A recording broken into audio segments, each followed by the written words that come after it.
Bonjour à toutes et à tous, bienvenue dans ce nouveau podcast Post-Carrière Viens on en parle. Un podcast qui a pour but de donner la parole aux sportives et aux sportifs afin de retracer avec eux les bons, mais également les mauvais moments de leur carrière. Aujourd'hui, nous sommes avec Aurel Manga, coureur de 110 mètres et finaliste aux Jeux Olympiques de Tokyo 2020. Nous sommes également avec Jerry Lecomte, coureur de 100 mètres, 200 mètres et relayeur de 4 x 100 mètres. Aujourd'hui, nous allons parler des différentes formes de précarité qui existent dans le sport de haut niveau. Nous allons parler de ce qu'implique réellement une carrière de haut niveau, d'un point de vue financier, mais pas que. De l'ombre à la lumière, de la lumière à l'ombre, comment il a réussi à surmonter l'insurmontable, comment il a réussi à se construire et se reconstruire, nous allons voir ça de suite avec nos invités.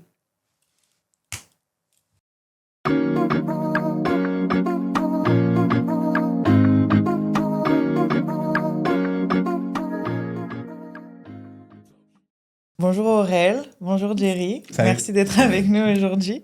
Donc, comme vous le savez, aujourd'hui on va aborder différentes situations de précarité qui peuvent exister dans le sport de haut niveau, que vous avez pu rencontrer pendant votre carrière. Comme on sait, vous êtes à des niveaux différents, des stades différents de votre carrière. Toi Aurel, tu es plutôt vers la fin d'une grande et belle carrière.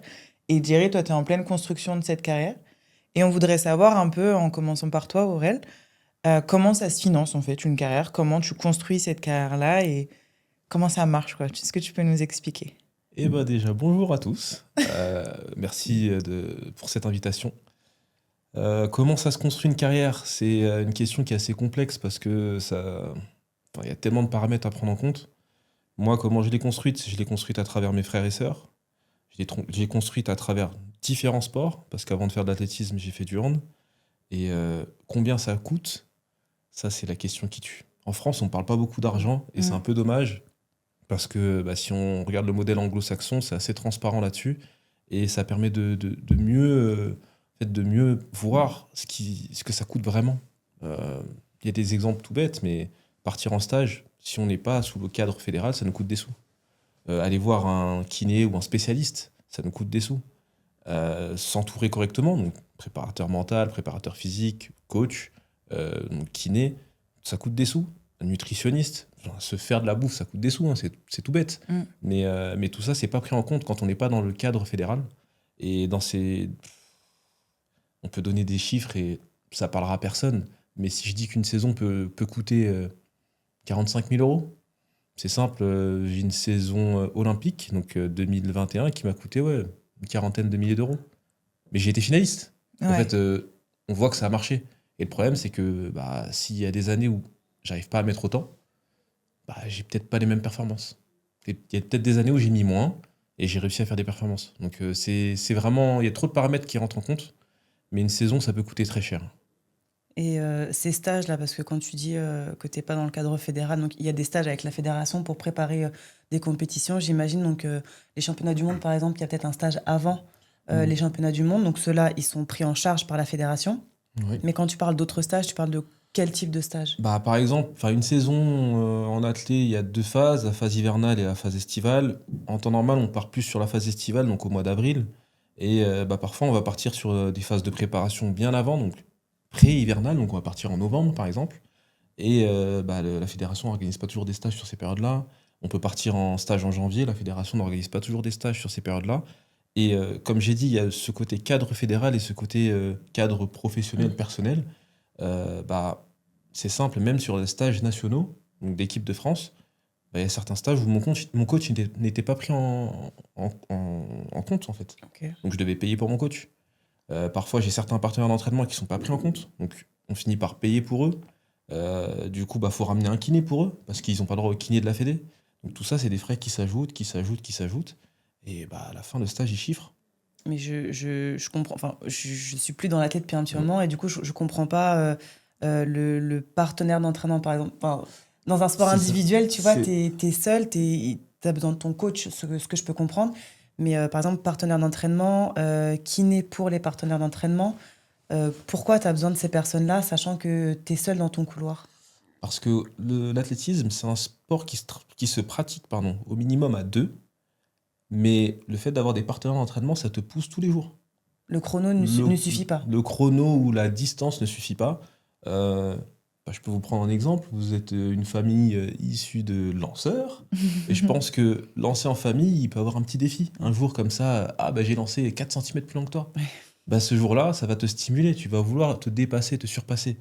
Prends l'exemple de notre invité Jerry, au sprint. Chacun est dans son couloir, mais une fois dans l'année, ils se retrouvent à être tous les 4 dans le même couloir, du début jusqu'à la fin, parce qu'ils doivent passer un témoin. Donc ce côté partenaire-adversaire, je trouve qu'il est ultra important pour progresser. Et je me vois pas partir sans partenaire d'entraînement en stage. Être vraiment tout seul avec mon coach, ça peut être bien, ouais. Mais avoir des partenaires tous les jours qui te poussent, qui te repoussent, parce que chacun a sa spécialité et son domaine de prédominance, c'est ce qui est le plus important pour moi pour progresser. D'accord. Mais et pourquoi faire ce choix de partir en stage, justement? Parce que j'imagine que vous avez un club, des infrastructures au club. Donc, pourquoi faire ce choix de partir en stage, donc d'avoir des dépenses supplémentaires, alors que tu pourrais bénéficier des infrastructures du club?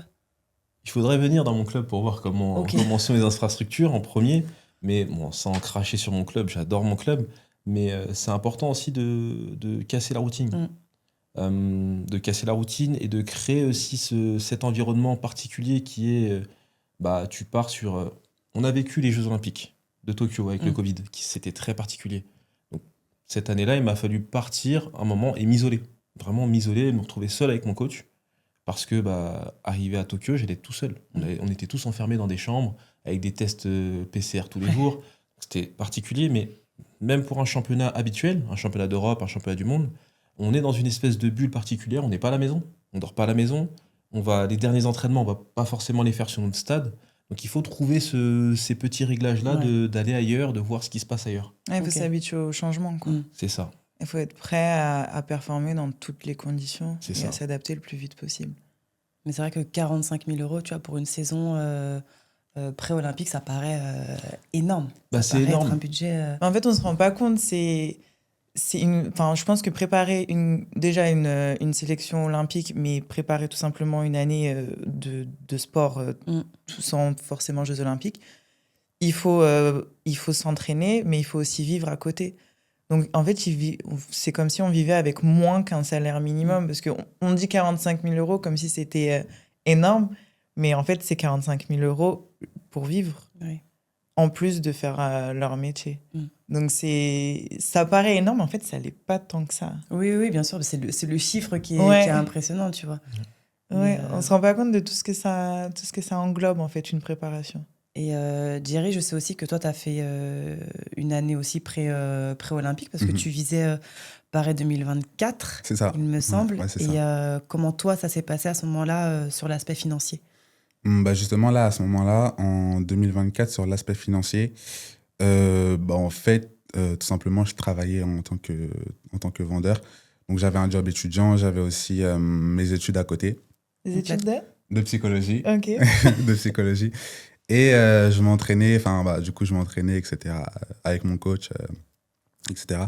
Et en fait, quand j'étais lorsque je travaillais, en fait, toute mon équipe au sein de mon taf savait que j'étais sportif de haut niveau, etc., et que je préparais les Jeux de Paris.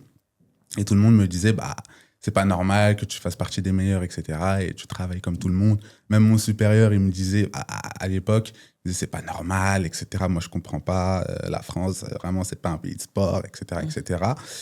Donc, à la suite de ça, lors de ma première sortie hivernale sur le 60 mètres en 2023, du coup, je suis à 12 centièmes des minima pour les championnats du monde.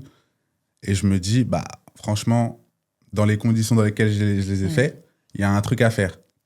Je me dis, je peux pas travailler dans ces... Enfin, voilà, je peux avoir un métier comme tout le monde, etc., mais pas dans les conditions où tu prépares, en fait, les JO. Donc, à ce moment-là, en fait, moi, je me suis dit, pourquoi pas lancer une cagnotte? Pourquoi pas lancer une cagnotte Litchi, etc. Donc, premièrement, ce que j'ai fait, c'est que j'en ai parlé à mes proches directement pour savoir si c'était une bonne idée, une mauvaise idée ou pas. Peut-être que je m'enflammais un peu trop, je sais pas.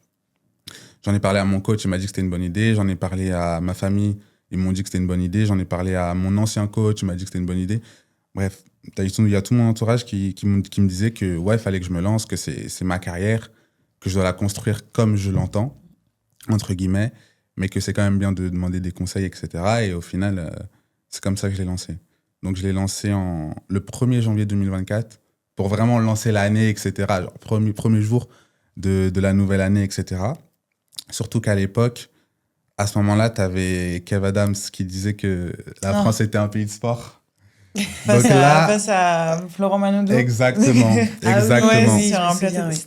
sur un plateau, sur un plateau télé. Et en fait, quand j'ai vu ça, je me suis dit que j'allais en profiter pour un peu surfer sur ce buzz-là et lancer la cagnotte juste après pour dire, en fait, non, la France n'est pas un pays de sport, etc., etc. Et je sais que sur Twitter, par exemple, ça a créé une grosse vague de conscience. En fait, les gens, ils ont commencé à prendre conscience de ça. Et en fait, au niveau marketing, franchement, c'était le bon timing. Sur Twitter, j'ai fait 1 million de vues. T'as des grosses personnalités qui m'ont RT, etc., etc. Sur Insta aussi, ça a bien pété, etc. Et même sur d'autres réseaux, LinkedIn, etc., etc. Donc, j'avais demandé 20 000 euros. Moi, j'avais demandé 20 000 euros pour ma saison, pour financer ma saison, parce que c'est 2024. Je pense que c'était aussi l'objectif ultime pour tout athlète en France. Et je voulais vraiment mettre en fait tous les moyens à disposition pour pouvoir m'entraîner dans les meilleures conditions. Donc voilà, après... Là, avec les 20 000 euros, tu avais prévu quoi? Parce qu'on est en janvier 2024. Ouais, c'est ça. Les Jeux en athlée, ça commençait en août, c'est ça? En août, c'est ça. En plus, c'est les dernières, dernières épreuves. Donc, tout le monde attend que ça, en fait. L'athlée, c'est une discipline, en plus, qui dure hyper longtemps. Donc, c'est quelque chose qui est vu, c'est toujours ces moments-là où l'athlète est regardé. Donc, en janvier 2024, tu lances ta cagnotte Litchi à hauteur de 20 000 euros. C'est ça. Il te reste un peu moins de 6 mois pour la qualif, parce que la qualif n'était peut-être pas encore acquise à ce moment-là. Elle n'était pas acquise. Fin juin, 28 juin. Ouais, exactement. Ok, donc tu as jusqu'au 28 juin, donc fin juin pour te qualifier. Tu comptes faire quoi avec ces 20 000 euros dans les 6 mois? Qu'est-ce que tu vas mettre en place avec ces 20 000 euros pour te qualifier? Alors en fait, là, je comptais un peu sur le timing et un peu la chance, dans le sens où il fallait que la cagnotte monte assez vite. Et j'avais arrêté de travailler donc, fin janvier, donc 1 mois après. Tu avais rompu ton contrat? J'avais rompu mon contrat. Ok, donc c'était un gros pari. Ouais, c'était un gros pari. Clairement, c'était un gros pari. C'était vraiment tout ou rien. Ouais. Tout ou rien. Et mes supérieurs étaient OK avec ça, etc., etc. Mais à ce moment-là, excuse-moi, à ce moment-là, tu vis chez tes parents ou tu as un appart? Ok. Non. Donc, tu n'as déjà pas cette charge-là de te dire j'ai un loyer à la fin du mois. C'est ça. Okay. En fait, là, j'avais encore la chance de vivre chez mes parents. Donc, en fait, ça me permettait quand même d'avoir une certaine sécurité, avoir un toit, etc. Donc, voilà. Et en fait, à ce moment-là, il fallait que je finance mon coach, il fallait que je finance mon prépa mental, parce qu'il faut savoir que c'est super cher. Les déplacements, donc moi, en fait, il faut savoir que je m'entraîne à distance avec mon coach. Donc, je m'entraîne sur Saint-Denis, mon coach est normand. Il est normand et en fait, on fait régulièrement des déplacements là-bas. Donc, 2 fois par mois en général. En vrai, c'est pas cher, mais plusieurs rassemblements, ça monte assez vite. Et honnêtement, en te coupant un petit peu, honnêtement, je pense qu'il y a un moment où ça aurait été judicieux que tu ailles directement en Normandie, que tu restes peut-être tout un mois. Ouais, c'est clair. Rester un mois en Normandie, il faut trouver un logement, il faut se nourrir, c'est ça. Faut se déplacer. Donc... C'est exactement ça. Donc, c'est pas forcément évident. Donc, on a tout ce qui est nutrition, tout ce qui est, comme j'ai dit, déplacement, tout ce qui est soins, donc kiné, mésothérapie, cryothérapie, etc., etc. Tout ce qui est matériel aussi, parce qu'on n'est pas tous logés au même matériel, entre guillemets, dans le sens où on n'a pas tous cette même chance. Parce que c'est vrai qu'à ce moment-là, c'est l'hiver. C'est l'hiver. Et tu t'entraînes dehors, du coup? Je m'entraîne dehors, mais il faut savoir qu'on avait financé aussi des séances à l'INSEP. Ok. On avait financé des séances à l'INSEP pour pouvoir en fait s'entraîner dans des meilleures conditions, avec une salle chauffée, etc. L'INSEP, c'est chauffé, etc.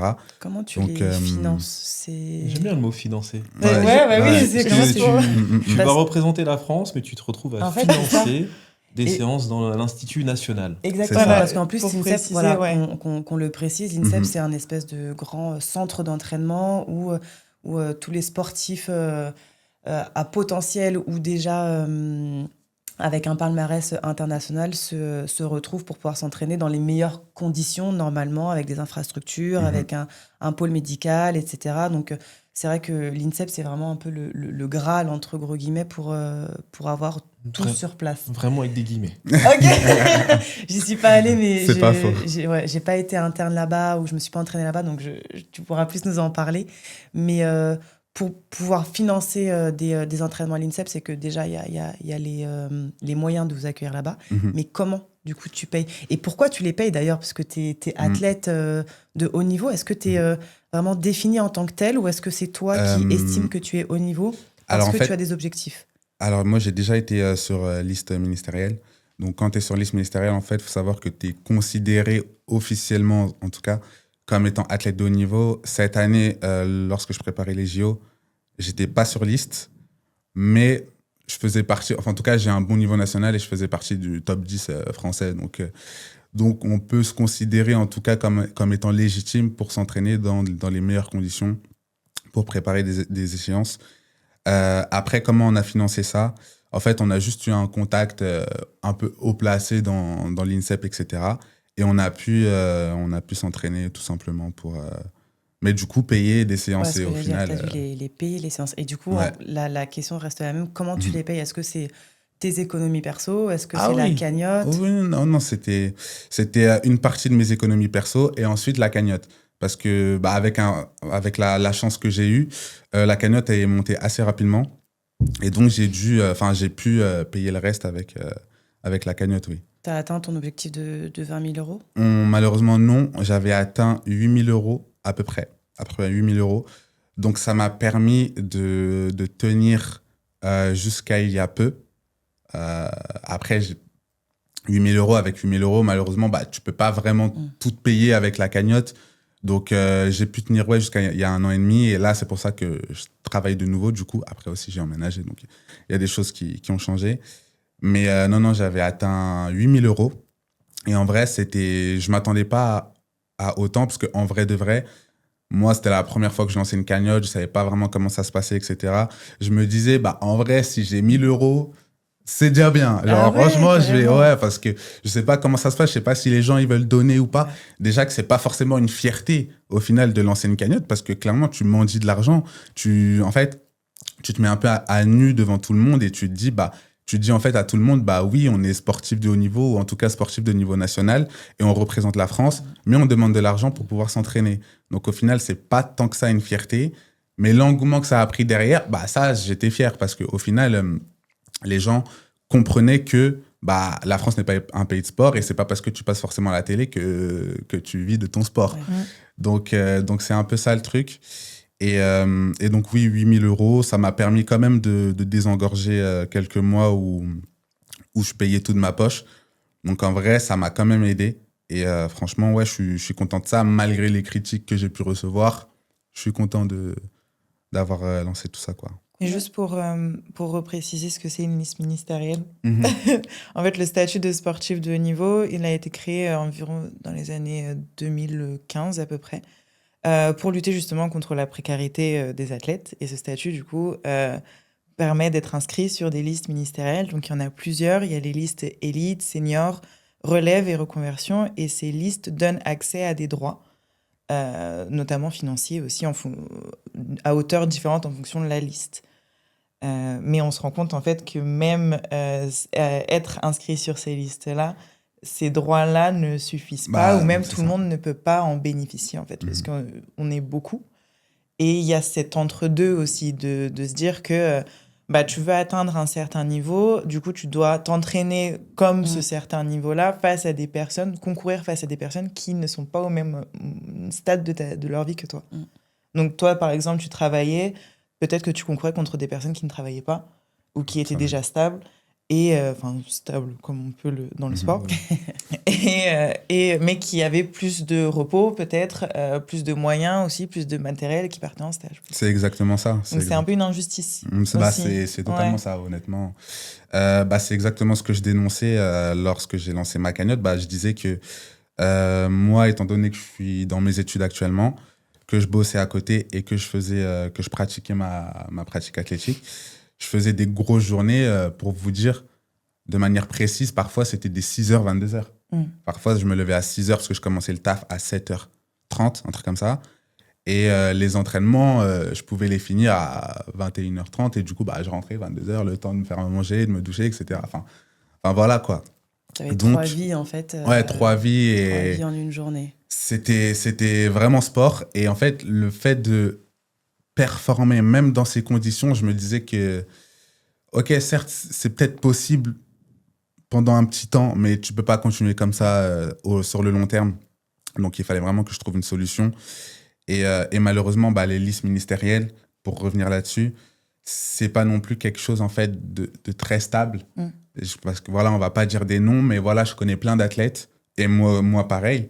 Un exemple tout bête, t'es blessé pendant 1 an, tu peux pas performer. L'année d'après, t'es plus sur les listes. Wow. On te laisse pas la chance forcément on te laisse pas le bon soupçon de dire il a été blessé, voilà, etc. On lui laisse cette deuxième chance pour performer et voilà. Après, je peux rajouter un élément là-dessus, c'est que c'est des critères qui sont assez troubles.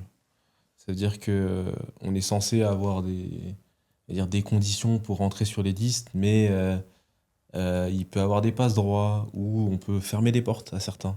Et moi, ce que je trouve dommage quand on arrive à lancer une cagnotte, c'est que faut pas se mentir, il y a quand même de l'argent en France dans le sport. Mais c'est pas les athlètes, c'est pas les sportifs qui le touchent. C'est juste ça. Enfin, je dis sportif pour prendre large, mais au foot, au hand, au basket, au volley, il y a des ligues professionnelles. Au rugby, vous avez une ligue professionnelle.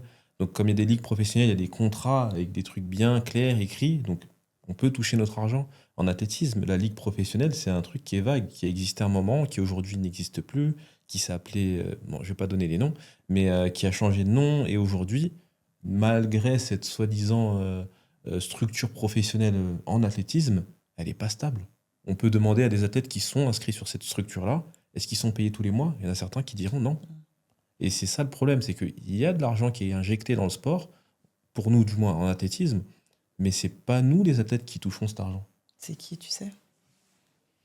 Pour Où est-ce moi, que ça va, cet argent-là ? S'il y a de l'argent, où elle va ? L'argent, je pense, de ce que j'ai compris, c'est qu'il part du ministère, il va vers la fédération ou vers le comité olympique, il redistribue à la fédération. Maintenant, la fédération, elle en fait quoi ?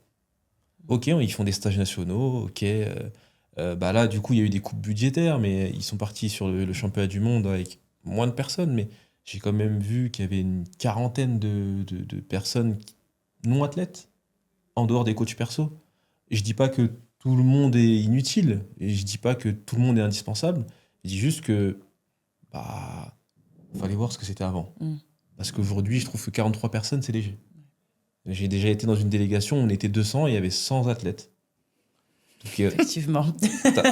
t'as 100 personnes, mais ces 100 personnes qui sont de la fédération, à quoi elles servent ? À ce moment-là, on se pose la question, l'argent, il va là.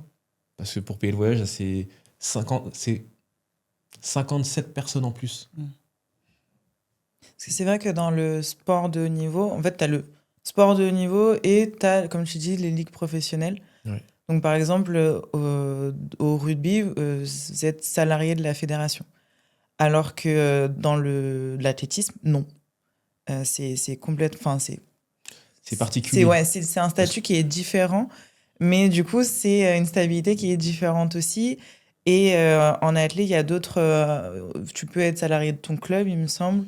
Tout ça, ça a été modifié. Ça a été modifié ? Ah oui, on peut être salarié du club, mais en même temps, non, parce que du coup, la ligue professionnelle s'étant retirée. Avant, on se retrouvait salarié du club en passant par la ligue professionnelle. Ouais. Maintenant, on n'est plus salarié du club, mais on peut avoir des contrats d'image avec le club. Et on peut être salarié de... je sais pas comment elle s'appelle la structure cette année, parce que je suis plus dedans depuis un moment. Ouais. Mais salarié d'une structure autre, une coopérative qui reçoit les sous du ministère... Donc, il y a encore un intermédiaire. Et qui, en fait, ne payait pas les athlètes. Ouais. Donc, cette coopérative a dû se retirer. Honnêtement, je ne sais pas ce qui a été mis en place là-dessus aujourd'hui, mais c'est juste une galère. Pour les athlètes, c'est une galère. Et je pense que même pour le ministère, c'est une galère aussi. Mais du coup, en tant qu'athlète, là, à votre niveau chacun, quels sont les apports financiers que vous avez ? Moi, je travaille. Mais je travaille...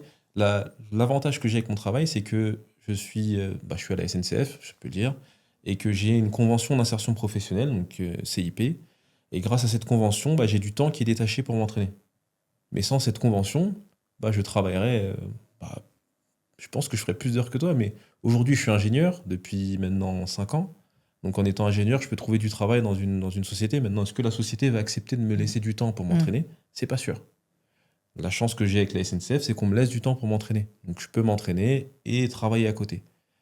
Et même l'autre avantage, c'est que sur une année olympique, c'est simple, j'ai travaillé quelques jours en janvier 2024 et j'ai repris le travail qu'en septembre 2024. Donc, après les Jeux. Ouais, c'est incroyable. Donc, on m'a laissé tout ce temps-là en étant payé à temps plein pour m'entraîner et pour me préparer pour les Jeux. Mais moi, j'ai cette chance-là. Jerry, il l'a pas eu. Donc, j'ai compris le côté cagnotte et j'ai trouvé ça dommage qu'il en arrive là parce que pour moi, il faut identifier les potentiels et c'est pas l'année des Jeux qu'on les identifie, c'est les années d'avant. Et les années d'avant, en identifiant les potentiels et les coachs qui savent amener des potentiels, eh ben, on sait où injecter l'argent pour qu'il y ait de la performance. Sauf que comme ce travail-là n'est pas fait, eh ben, on revient toujours à la même chose.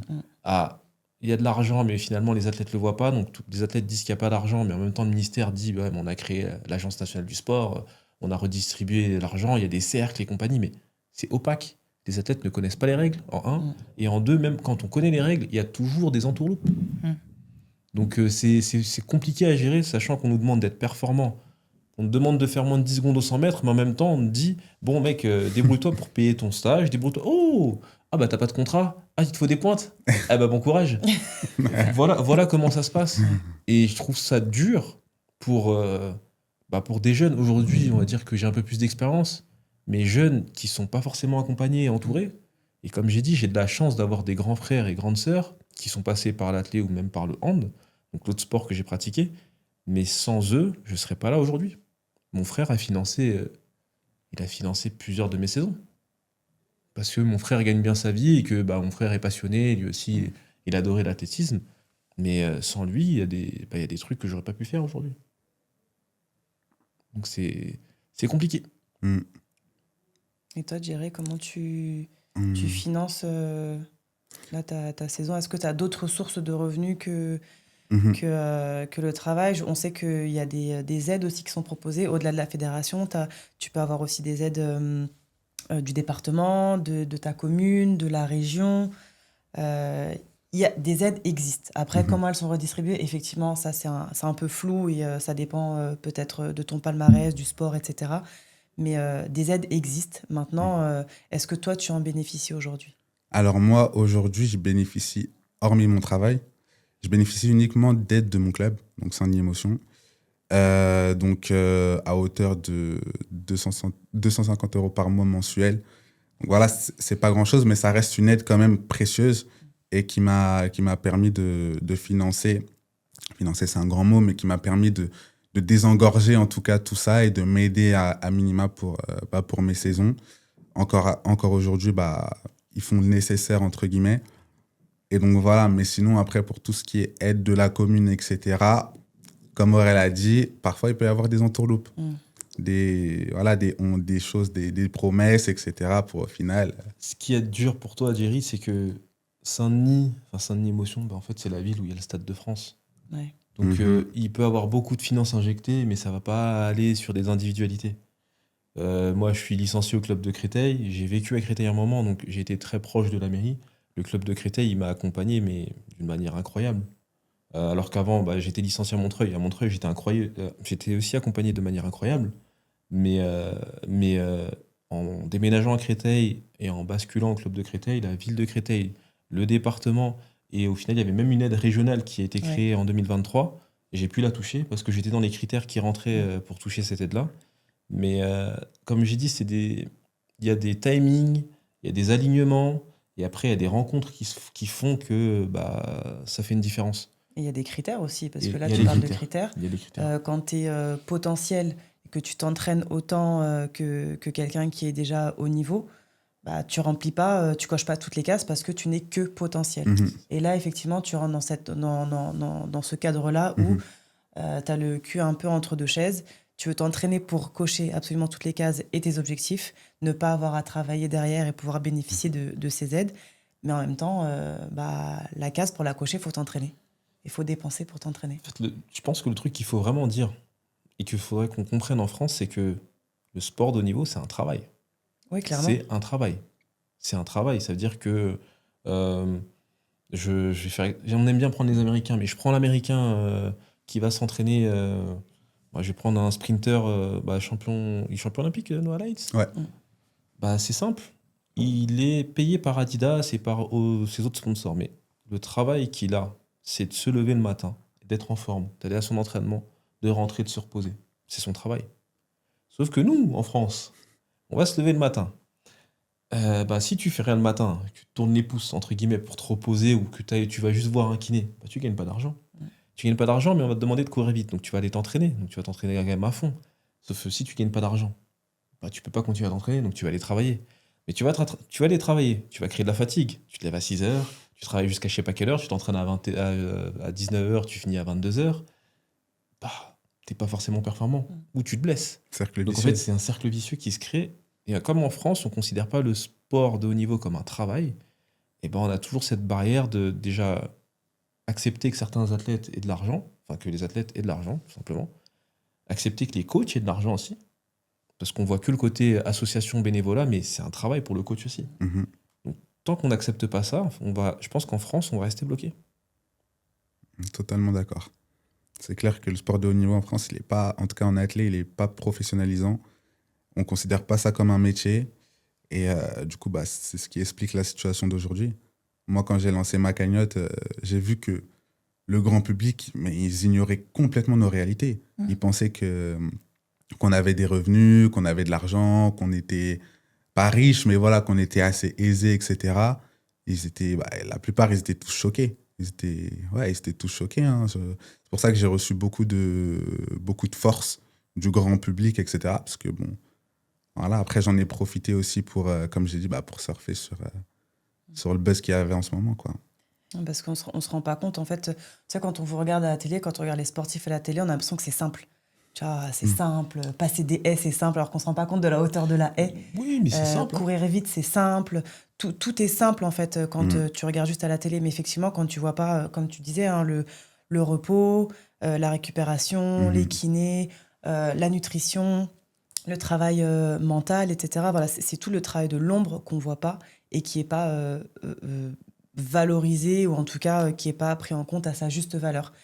Et effectivement, c'est un travail à temps plein, parce que ton corps, on en avait déjà parlé sur le précédent podcast, mais ton corps est ton outil de travail.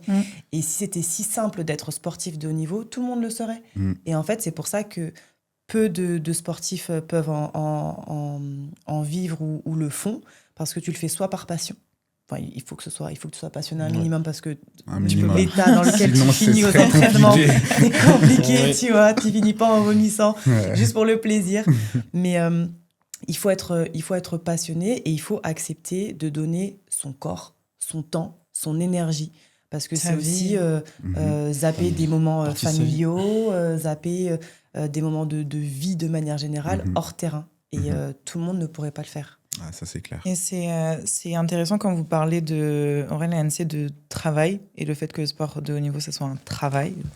Parce qu'il y a une étude du coup de l'OMS qui est sortie et qui disait que les travailleurs en situation de précarité sont 50% plus sujets à souffrir de problèmes de santé mentale, notamment. Et je voulais vous poser la question, mentalement, comment vous en êtes sortis aussi ? Comment vous avez affronté en fait ces situations-là, qui ne sont pas finalement ponctuelles.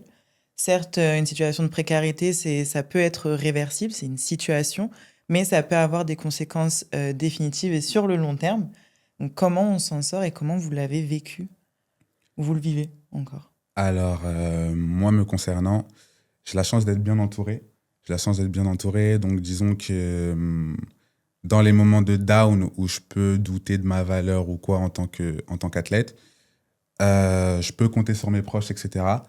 Après aussi, ce que je dis souvent aussi aux athlètes, aux connaissances que j'ai dans l'athlète, etc., c'est de ne pas se limiter en fait à ses performances, de ne pas se limiter en fait à son statut d'athlète, parce que déjà que ce n'est pas professionnalisant, déjà qu'on ne nous considère pas. Voilà, faut pas se limiter à ça. Malheureusement, je pense qu'il faut aussi trouver une certaine balance dans la vie. Bon, pas avoir 3 casquettes comme j'ai fait, mais avoir une certaine balance en tout cas, pour que mentalement aussi, il puisse avoir un équilibre.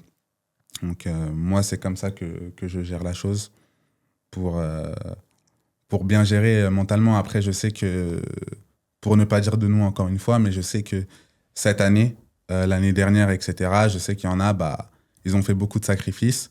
Malheureusement, au niveau des performances, en fait, ça ne suivait pas. Même s'ils avaient tout mis en place, etc. Et en plus du manque de considération, j'en connais qui ont fait les Jeux de Paris, mais à côté, mentalement, étaient limite en burn-out, en fait. Parce qu'ils n'avaient pas de rentrée d'argent, etc. Ils n'avaient pas tout ça, en fait. Ils n'avaient pas cette considération. Et en fait, à côté, Paris, c'était les strass, les paillettes, etc. Mais à côté, il y a tout ce qu'on ne voit pas. Il y a tous les talents gâchés. Il y a tous les épisodes dépressifs, etc. que les athlètes peuvent subir. Parce qu'il y a ce manque de considération en tant qu'athlète, en fait. Donc, du coup, on se sent moins légitime. On se sent moins légitime dans notre identité en tant que sportif. Voilà. Et toi, Aurèle? Comment j'ai géré? Ouais, moi aussi, c'est aussi l'entourage qui m'a accompagné. Comme j'ai parlé de rencontres et de timing, j'ai la chance d'avoir un coach qui parle beaucoup, hein, mais qui prend beaucoup de recul. Et une phrase qui m'a dit il y a 10 ans maintenant, c'est l'athlé, c'est pas ta vie, ça fait partie de ta vie. Donc j'ai toujours pris en compte mes études, donc j'ai toujours continué mes études en parallèle de l'athlé. J'ai commencé à travailler du coup, j'ai eu cette convention. Et heureusement que j'ai un entourage qui est assez sain. Mais comme Anne-C, tu l'as dit, des fois on passe à côté de certains moments de famille ou certains moments de vie. Et ouais, la vie, elle est faite de hauts, de bas. Et encore aujourd'hui, j'en subis les conséquences de ces hauts et bas athlétiques dans ma vie perso. Donc c'est pas facile tous les jours. Maintenant, ça fait partie de la vie, il faut se battre avec.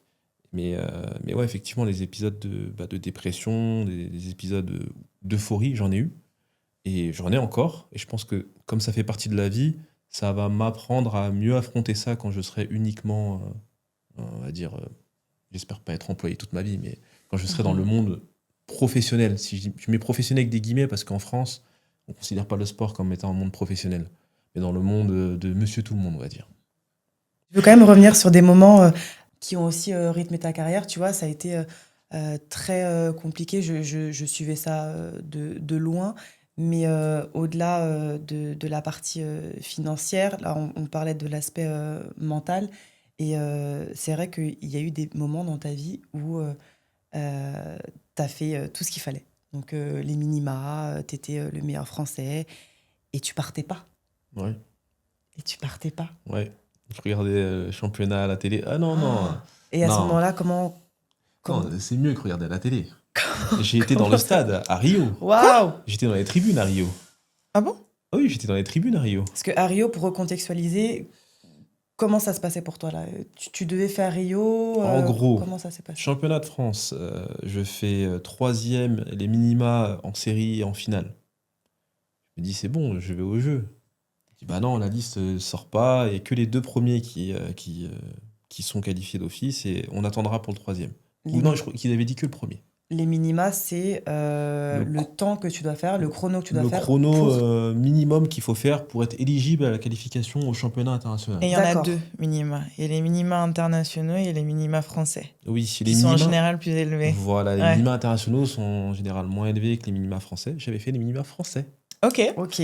Donc j'étais dans les clous. T'étais doublement qualifié. Ah non, mais j'étais dans les clous. Mais là, J'étais tu dans es les seulement clous. éligible. Je suis éligible. D'accord. Maintenant, donc ça la t'assure règle- pas ta place. Les règles pour être qualifié aux Jeux Olympiques de Rio, donc je reprends Rio, et il y a des astérisques en bas là, qui contredisent des règles qui sont au-dessus. Donc ça permet de dire, bah ok, on prend le champion de France, pas de problème. Mais après, pour les 2 autres sélectionnés, on fait ce qu'on veut. Oh. Globalement, c'était ça. Ok. Donc ce qui s'est passé, c'est que quelques jours, 1 semaine, 2 semaines après le championnat de France, il y avait les championnats d'Europe. Donc j'ai été au championnat d'Europe. Je me dis, bon, bah, au championnat d'Europe, je fais finale, c'est mon premier championnat chez les seniors. Je me dis, c'est pas mal, mais bon, je suis passé un peu à côté, j'aurais pu faire mieux. C'est pas grave. En même temps, la personne qui n'était pas au championnat d'Europe court sur un meeting et je fais 2 meilleurs chronos que lui. Je me dis, bon, bah, je devrais Normalement. Être Au du championnat voyage. d'Europe en plus. Moi, j'étais au championnat d'Europe et D'accord. lui était sur une autre compétition. Je me dis, Ok. bah, en plus, une compétition, il y avait moins de niveau, donc il y a moins de pression. Je me dis, bah, vas-y. Ok. On me dit, bon, bah, la liste, elle va sortir, je peux vous donner la date, le 18 juillet. Je dis, bah, ok. le 17 juillet, il y a le meeting de Monaco. Si vous voulez, on fait une confrontation finale là-bas. C'est toi qui as dit ça? Ah, mais moi, j'ai proposé direct.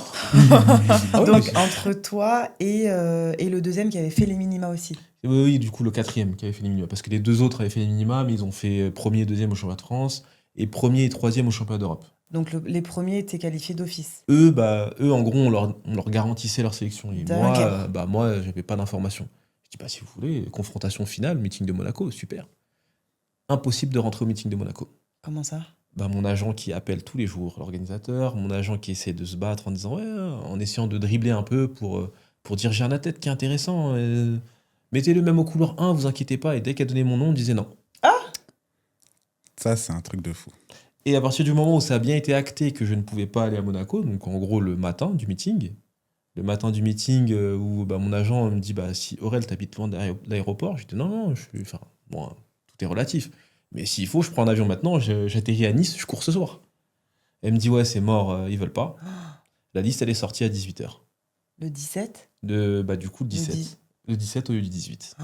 Donc la liste est sortie la veille. Et dans la liste, j'y étais pas. J'étais dans la liste, mais j'étais remplaçant. Ça veut dire quoi, remplaçant? Bonne question. Parce que c'est des couloirs attitrés. Je comprends pas ce que ça... Parce que c'est pas comme au rugby, où il y a une personne blessée, il y a une autre qui rentre. Une personne blessée, il y a une autre qui rentre. Mais qu'est-ce que ça veut dire remplaçant en athlétisme? C'est ça. On est 9 ans après, je sais toujours pas. Parce que je l'ai été 2 fois. Waouh. Sur 2 Jeux Olympiques. Et la deuxième, c'était à Paris. Parce que même au relais, je peux comprendre, remplaçant au relais. Mais au 110 mètres haies, en gros, c'est jusqu'à 3, au moment des points presse, donc jusqu'à 3 jours de l'entrée en lice, donc jusqu'à 3 jours des séries, on peut changer la personne. En gros, une personne se blesse, je peux rentrer en compétition. D'accord. Donc moi, j'ai fait le voyage jusqu'à Sao Paulo. J'ai fait le stage final parce que j'avais une double casquette en fait en 2016. Je faisais du sprint aussi. Et au bilan, aux 100 mètres, je vais peut-être dire des bêtises, mais en gros, j'étais peut-être 6e, un truc comme ça, ou 7e, je sais plus. Mais en gros, je pouvais être relayeur aussi. Donc on me propose d'aller à Sao Paulo pour faire le stage relais.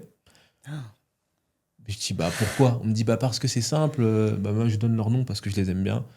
Christophe qui fait du coup médaillé de bronze aux 200 mètres, Christophe Lemaître, ne pourrait pas courir les séries parce que c'était le jour de la finale du 200 mètres.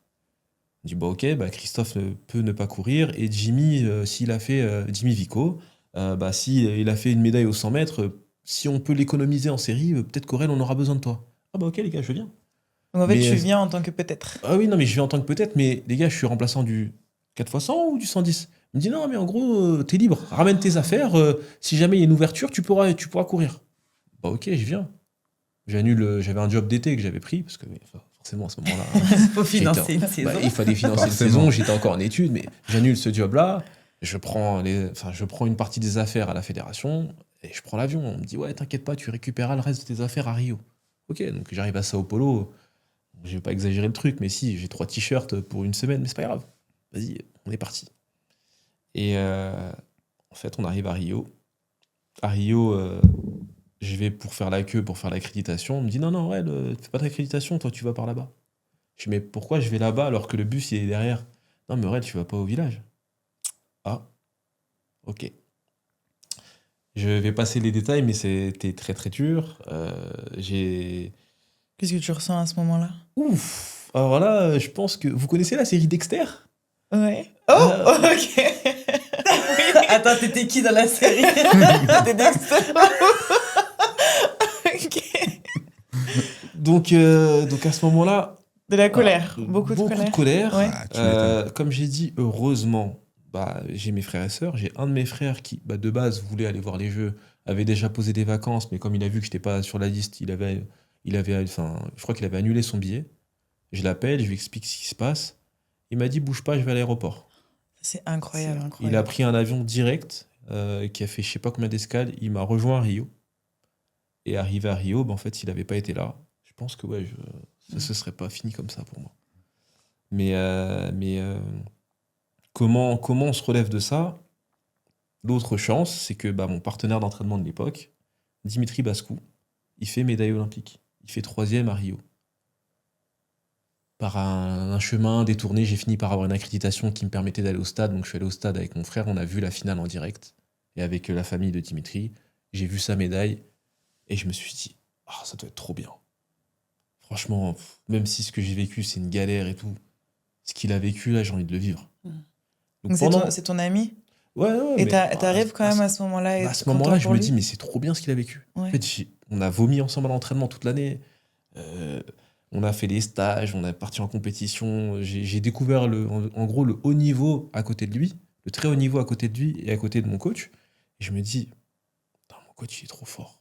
Franchement, s'il peut m'emmener moi aussi là, à Tokyo, sachant que c'était ce qu'on s'était dit de base. On préparait pas Rio, on préparait Tokyo. Donc je me suis dit, mais je peux pas arrêter maintenant. Parce que j'arrête. Non, je peux pas arrêter maintenant. Donc je me suis relancé. Ça m'a permis de me relancer. Bon, il y a eu le Covid, mais bon, j'ai quand même été à Tokyo. J'ai fait la finale à Tokyo. C'était l'objectif qu'on s'était fixé de base. Donc en fait, je me suis dit, bon, on a déjà coché une case. Vas-y, je vais jusqu'à Paris. On va jusqu'à Paris, on y va.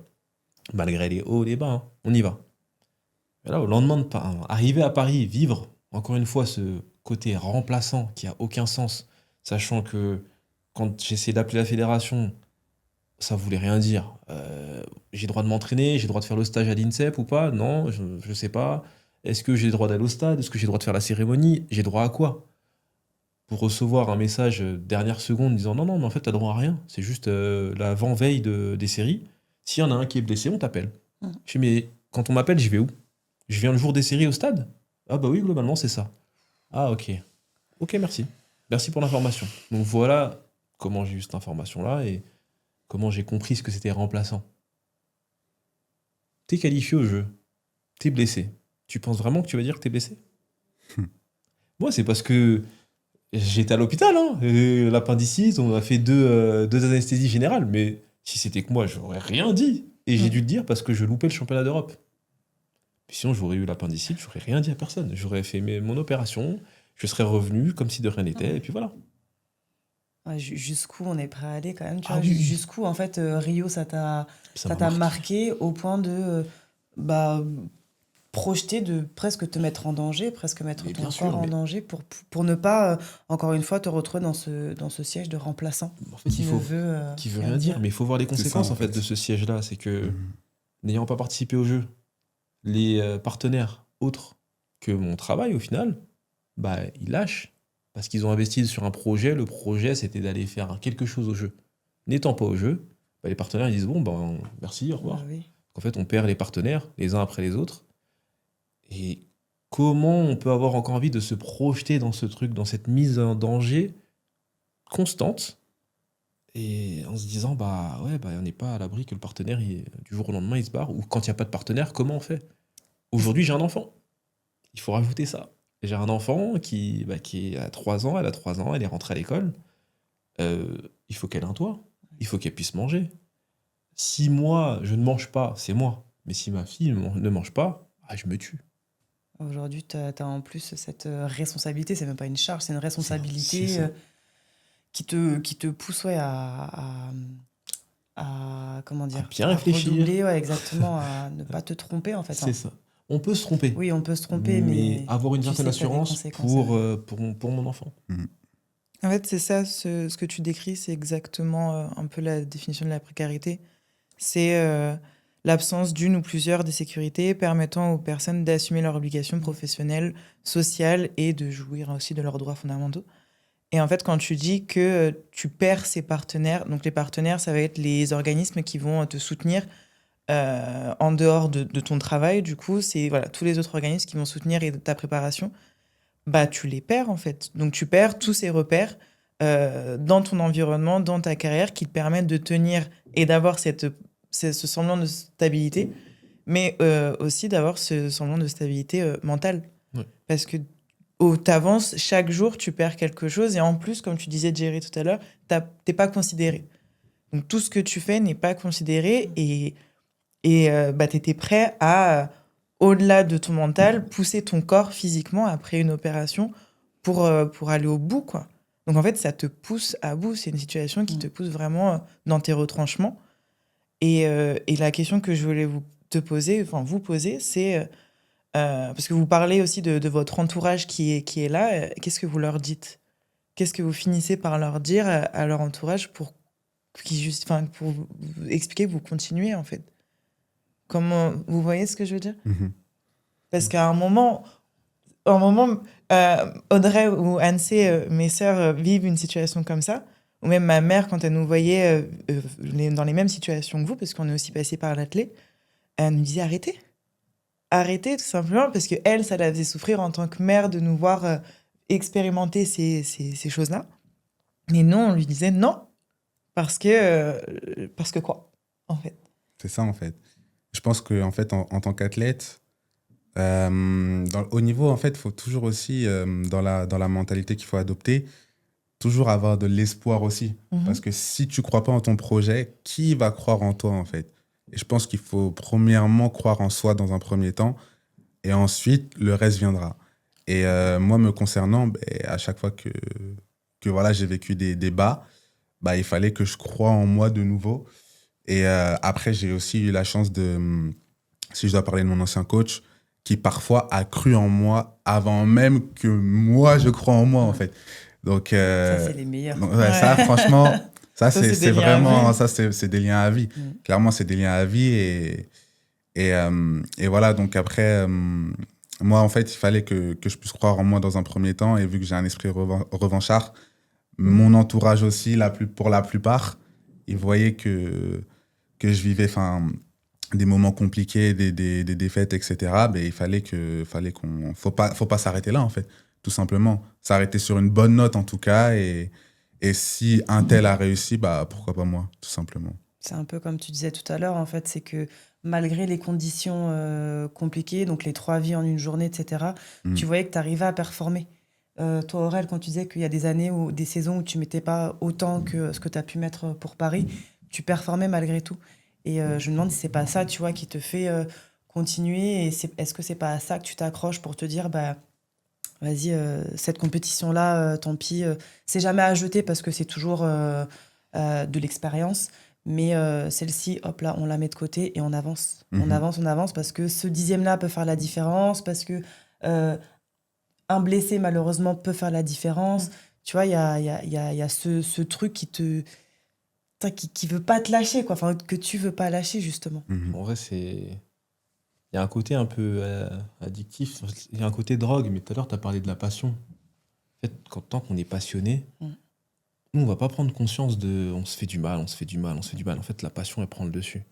Mais ce que mon entourage dit, je vais dire, il est plus ou moins contradictoire, parce que je m'appuie beaucoup sur mes frères et sœurs. Mes frères et sœurs ont fait du sport aussi. Ils n'ont pas atteint le niveau que j'ai atteint. Donc, ils ont leur recul à eux aussi. Et ils se disent, Aurel, mais t'es là, regarde. Prends du recul. C'est rien, ça. C'est rien. Tu peux encore continuer. Donc, eux vont me pousser. Mes frères et sœurs vont me pousser. Ma mère, elle va prendre beaucoup plus de recul parce qu'elle a compris qu'elle comprenait pas. Donc du coup, des fois, ma mère va pas m'appeler pendant des semaines en disant « Non, mais j'ai compris, il faut que tu sois concentré, je veux pas te déranger. » Dans un sens, c'est pas plus mal, mais dans un autre, c'est toujours bien d'avoir sa maman au téléphone. Mon père aussi, il s'est mis en retrait. Mais je vais prendre l'exemple de la mère de ma fille. On en arrive au clash. On en est arrivé jusqu'au clash parce qu'elle comprend pas pourquoi je me fais du mal. Parce que ça lui fait du mal aussi de me voir mal. Mais elle a pas conscience de ce truc-là. Mais moi, j'ai un côté, ça m'empêche pas d'y retourner. J'ai ce côté addictif, je fume pas, je bois pas. En fait, ma drogue, c'est ça. Et c'est aussi une chance. C'est que je me dis, je suis sorti du même ventre que mon frère, je vais dire, mes 2 frères, des génies du hand et de l'athlétisme. En fait, là, je les ai surpassés. Moi, le petit qui se mangeait des balayettes, qui ont pincé les tétons pour dire « tais-toi, c'est quel petit ?» Et là, il y a un domaine où « venez les gars, je vous attends. On passe des haies ou pas ?» Donc, en vrai, il y a ce petit truc-là aussi de petit frère revanchard. Et ça m'a fait revenir à toi, Géry. C'est comment tu gères avec ta sœur? Ouais. Parce que toi, Géry, c'est vrai que tu as une sœur jumelle. Ouais, c'est ça. Et elle fait aussi de l'athlé. C'est ça. Du sprint aussi. Du sprint. En fait, c'est la même chose. Et c'est vraiment pas évident. Parce que, comme tu as dit, en fait, on est jumeaux. Déjà, on est jumeaux. En fait, on est frères et sœurs, on est jumeaux. Et le truc, c'est qu'elle a commencé à percé, entre guillemets, en cadette 2. Donc en cadette 2, je me souviens elle fait championne de France sur le 60 mètres. C'est quel âge, cadette 2? Elle avait quoi, 17 ans? Ok. Ouais. Elle avait 17 ans et même à l'époque, la favorite, c'était Sirena Samba Mayela, donc qu'on la connaît tous aujourd'hui. Et au final, c'est Mallory qui fait championne. Et ça, c'est vrai que ça a été, comment dire, on va dire un challenge dans le sens où déjà moi, je me disais, ok, elle a fait championne. Moi aussi, il faut que je fasse. Moi, j'avais fait 4e de France, à 1 centième en plus. 1 centième, je rate le podium. Esprit revanchard. Je me dis, ok, l'été, je vais faire champion, etc. Bon, je me blesse, mais ça, c'est une autre histoire. Mais du coup, j'ai toujours eu ce truc-là de, elle a réussi, je dois réussir aussi. Elle a réussi, voilà, c'est pas normal c'est pas que c'est pas normal, mais je sais que je peux réussir aussi. Donc, mon temps arrivera. Et ce qui est bien aussi, c'est que, avec Mallory, en fait, notre relation, elle est tellement fusionnelle, en fait. Et on n'a jamais été dans ce truc où concurrence malsaine. En fait, il y a de la concurrence, mais c'est toujours sain. C'est, ok, toi, tu t'es blessé, t'es revenu, vas-y, moi, je me suis blessé, je vais revenir aussi. Là, t'as fait ce podium-là, vas-y, je vais faire ce podium-là, vas-y, on les fume tous au championnat de France, etc. Des trucs comme ça, des trucs tout bêtes. Et ça a toujours été comme ça. Et heureusement que c'est pas malsain. Peut-être que si on était tous les deux des hommes, peut-être que là, ça aurait été malsain, on sait pas. Tu sais pas. En fait, on sait pas. Peut-être que oui, peut-être que non. Parce que voilà, on a déjà vu, sans dire encore une fois des noms, mais des jumeaux, d'autres jumeaux, je pense à certaines personnes et tout, c'est un peu moins... Pas forcément des jumeaux, tu sais, des frères. Aussi. Dans la aussi. même discipline, ça se tire dessus. Hein. C'est un peu moins sain. Et nous, on a cette chance-là où c'est très sain, etc. On va toujours se conseiller les meilleures choses, etc. Donc, c'est aussi ça qui m'a fait tenir. C'est aussi ça qui m'a fait tenir à chaque fois où Mallory faisait des sélections, elle me racontait ce qui se passait. Je me disais, ah ouais, j'aimerais bien être là-bas moi aussi, etc. etc. Et souvent, lors de mes années jeunes, souvent, j'étais à la porte en fait, de la sélection, souvent. Et à chaque fois, ça me donnait la force de rebondir. De rebondir même quand j'étais dans le mal, etc. Mallory, elle me disait, en fait, moi, quand je te vois, moi, je peux pas arrêter parce que toi, par rapport à tout ce que tu as traversé, etc., je me dis qu'il n'y a rien qui peut t'arrêter, etc. Et on a aussi cette chance d'avoir des parents aussi très encourageants, qui nous ont toujours encouragés et tout. Après, oui, j'ai pu aussi recevoir certaines, pas critiques, mais certaines remarques sur le fait que Mallory, du coup, est percé, entre guillemets, encore une fois, entre guillemets, avant moi, entre guillemets. Et même aussi, il y a toujours aussi ce petit côté un peu frustrant. C'est souvent les commentateurs, quand on me présente au championnat de France, le frère jumeau de Mallory. Ouais. Et c'est toujours comme ça. Pas plus tard que les derniers élites. Le frère de Mallory. On pense forcément à Mallory dans ces moments-là, etc., etc. Et souvent, nos potes, parce qu'en fait, on a le même entourage, Mallory et moi. Et souvent, nos potes qui regardent les championnats à ce moment-là, ils me disent, pourquoi ils présentent Mallory à ce moment-là? Alors que t'es quelqu'un aussi à part entière. Et moi, j'ai toujours pris ça comme une force, mais ça a toujours été sain. Je lui ai toujours dit, tu vois, moi, j'ai ma propre histoire. On a notre histoire, parce qu'on a un storytelling qui est vraiment beau, mais je ne vais pas rentrer dans les détails, parce que ce serait s'éloigner du sujet. Mais j'ai mon histoire aussi à construire, elle a son histoire à construire, et ensemble, on crée quelque chose de beau. Et ouais, on a toujours pris ça comme une force, toujours. Donc ouais, mais après, c'est vrai que ça n'a pas tout le temps été facile par rapport à ça. Vous avez quand même tous les deux, mine de rien, cet état d'esprit hyper positif. Tu vois, tout à l'heure, tu parlais des sports. Je crois que c'est toi qui parlais des sports, Jerry. C'est toi qui parles de garder toujours cet espoir qui te fait avancer, en fait. Et vous avez eu la chance vous avez la chance, en tout cas, d'avoir un entourage sain qui vous accompagne, qui vous comprend peut-être pas toujours, mais en tout cas, qui vous soutient dans votre carrière. Parce que c'est vrai que, comme le disait Juliette, on peut se dire, mais arrête, quoi. Ça te fait plus de... Ça te prend plus d'énergie que ça ne t'en donne, entre guillemets. Donc, pourquoi pourquoi tu continues. Et sur cet aspect-là, est-ce que vous avez été accompagné aussi par un prépa mental? Toi, Aurèle, peut-être que tu as un peu plus de recul dessus. Jerry, peut-être que tu en as un aussi ou que tu penses en avoir. Est-ce que vous avez été accompagné au-delà de la famille? Ah oui, moi, psy. Si. Ah oui, moi, psy. Ok. Mais moi, j'ai fait des vraies phases de dépression. Ouais. Bon, on va dire que 2016, j'étais jeune, donc je suis reparti direct. Mais déjà 2022, après la naissance de ma fille, non, 2023. 2023, déjà, j'ai eu une première phase de dépression. Et bah, après les Jeux de Paris, oui. Qu'est-ce qui Mais- les a déclenchés, ces phases de dépression? Ah, c'est la déception, en fait, de se dire, ah, j'ai investi tout ce temps, j'ai investi tout cet argent aussi. Et bah, au-delà d'être déçu de moi, je suis aussi déçu pour les gens qui ont cru en moi. Donc, ok, il y a ma famille, mais comme j'ai parlé des partenaires, les partenaires, ils ont cru en moi. Ils se sont investis en temps, en argent, et voilà le résultat. Et aussi pour mon coach, je me dis, mais mon coach, il a 3 enfants, il passe plus de temps avec moi que ses 3 enfants, et bah, je vais mettre des guillemets, mais je me chie dessus. C'est chiant, franchement, c'est chiant. Mais comme je dis, enfin, j'ai dit, il y a la passion et le côté drogue, mais ce qui peut me faire tenir aujourd'hui, c'est toujours un aspect financier. C'est tant que je continue à pouvoir, entre guillemets, en vivre, je peux continuer. C'est-à-dire que ça rapporte plus que ce que je dépense. Une saison, bah, aujourd'hui, je mettrais peut-être plus autant, mais si dans une saison, je dirais un chiffre au hasard, mais je mets 1000 euros, et que la saison me rapporte 1000 euros, bah, si je prends du plaisir, vas-y, je peux continuer.